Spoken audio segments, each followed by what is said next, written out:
Tragedi di Hari Natal, sebuah cerpen dibacakan langsung oleh penulisnya. Waktu itu tanggal 9 Desember 2017.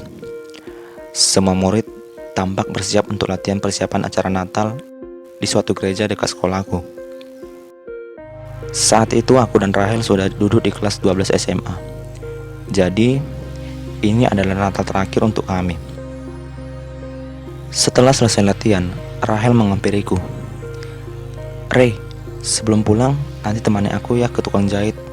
Mana tahu kebayaku sudah selesai," ucapnya.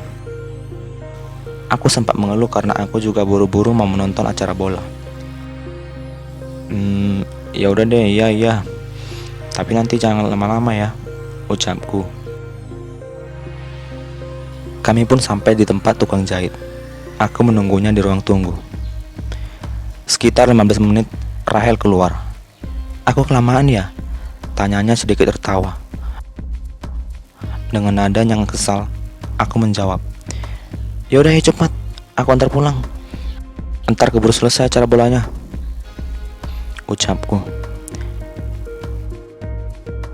Kami pun meninggalkan tukang jahit dan segera pulang. Kebetulan rumahku dan rumah Rahel hanya berjarak 500 meter, dan arahnya pun sama. Sampai di rumahnya, dia turun, dan seperti biasanya, aku mencium pipinya. "Muah, aku pulang dulu ya," dia tersenyum. "Ya udah, hati-hati ya," ucapnya. Pada hari Kamis, 14 Desember, seluruh siswa melakukan latihan Natal terakhir. Rahel tampak sibuk menghiasi ruangan gereja, yang kebetulan dia adalah seksi dekorasi.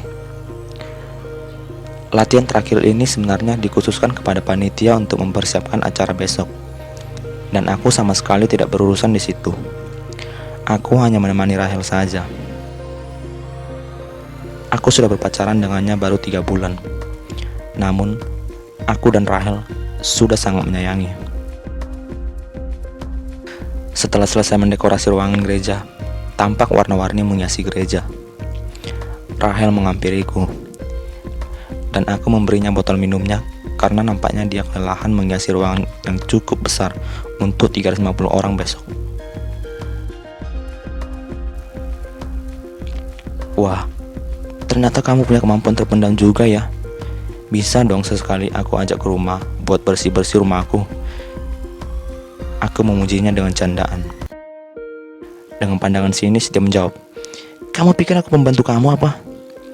Jawabnya, "Hehe, kan aku bercanda, baper banget sih," jawabku sambil mencubit pipinya. Setelah sekian lama mengobrol-ngobrol, dia pun mengajakku ke tukang jahit kemarin, karena besok dia harus pakai kebaya yang dijahitkannya. Kami pun menuju tempatnya. Setelah sampai, dia langsung masuk ke dalam. Aku pun menunggunya di ruang tunggu.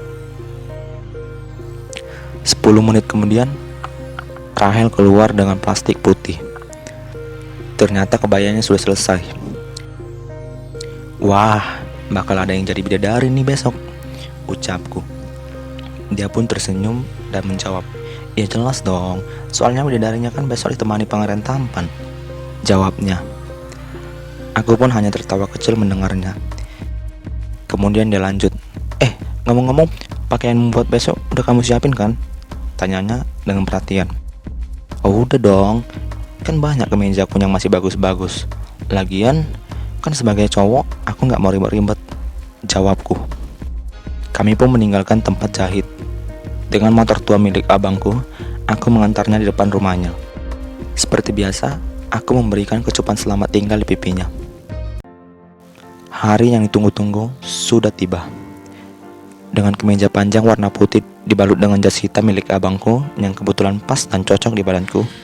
Kemudian aku menggunakan jeans hitam yang dibawahnya ditutup dengan sepatu berwarna putih. Pukul 3 sore, menggunakan motor tua, aku menuju rumah Rahel. Sampai di rumahnya, tampak dia sudah menunggu kedatangan sang pangeran. Betapa terkejutnya aku melihat Rahel menggunakan kebaya putih yang menawan. Wajahnya hampir tidak kukenali karena terhiasi make up yang dipakainya. Selamat sore Tuan Putri. Sambutku mengajak berangkat menuju ke gereja yang hanya 5 menit dari tempatnya. Menggunakan motor tua, aku sengaja memperlambat kecepatanku agar make up dan penampilan kami tidak berantakan sampai di gereja. Sampai di gereja, kami menjadi pusat perhatian orang-orang. Bagaimana tidak, Rahel dengan kebayanya, aku dengan jasku, membuat kami seperti pasangan pengantin yang akan diberkati di gereja. Kami pun mencari tempat duduk. Kita duduk di bagian depan aja ya, biar adem dekat kipas angin, ucapku saat itu. Karena memang keadaan saat itu sangat gerah. Dia pun setuju dan kami duduk berdua bersebelahan. Sebelum acara dimulai, kami menyempatkan berfoto di depan pohon Natal yang besar di depan.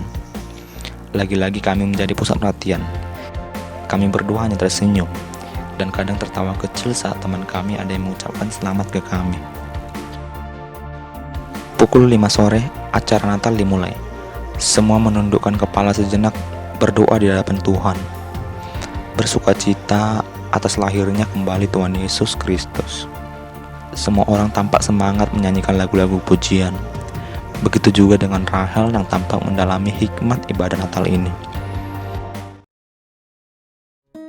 Acara Natal selesai pada pukul 8 malam. Semua orang beranjak dari gereja untuk pulang. Karena waktu pulang yang sangat ramai dan padat, aku menjadi kehilangan jejak Rahel. Aku sempat panik saat itu. Kemudian aku menghubunginya dengan ponselku. "Kamu di mana sih? Kok ngilang segala?" ucapku dengan nada yang sangat panik. Kemudian dia menjawab, "Kamu pulang duluan aja deh. Soalnya malam ini aku mau nginap di rumah teman aku aja," ucapnya. Dengan kesal aku menjawab, "Teman? Siapa?" tanyaku. "Fanny loh," jawabnya dengan lugu. Kebetulan dia dan Fanny memang dekat, jadi aku membiarkannya saja. Kemudian aku pulang. Saat aku hendak memutar motor, tiba-tiba semua orang berpergian ke arah sekolah. Dan ternyata ada yang tabrakan saat itu. Aku teringat dengan Rahel. Langsung kupacu motorku ke tempat kejadian, berharap itu bukan Rahel. Saat hendak ke TKP, aku mendengar nama Rahel dari keramaian. Orang-orang menyebut Rahel kecelakaan. Dengan panik dan tidak percaya, aku langsung tiba di TKP. Betapa terkejutnya aku saat melihat sesosok jasad yang ditutupi kardus ternyata Rahel. Aku sangat panik, bingung dicampur emosi. Ternyata Rahel yang kecelakaan. Dia dan Fanny temannya ditabrak mobil truk dari belakang. Fanny dilahirkan ke rumah sakit, namun masih bisa ditolong. Namun tidak dengan Rahel. Tubuhnya hancur di atas aspal yang hitam. Aku benar-benar terkejut dan terpukul saat itu. Aku harus kehilangan Rahel. Aku merasa bersalah karena tidak bisa menjaganya dengan baik. Aku teriak histeris di samping jasad Rahel. Namun, air mata yang kujatuhkan tidak berarti sama sekali. Aku memang harus mengikhlaskan Rahel untuk selamanya. Sampai dengan detik ini, aku masih mengingat kejadian itu.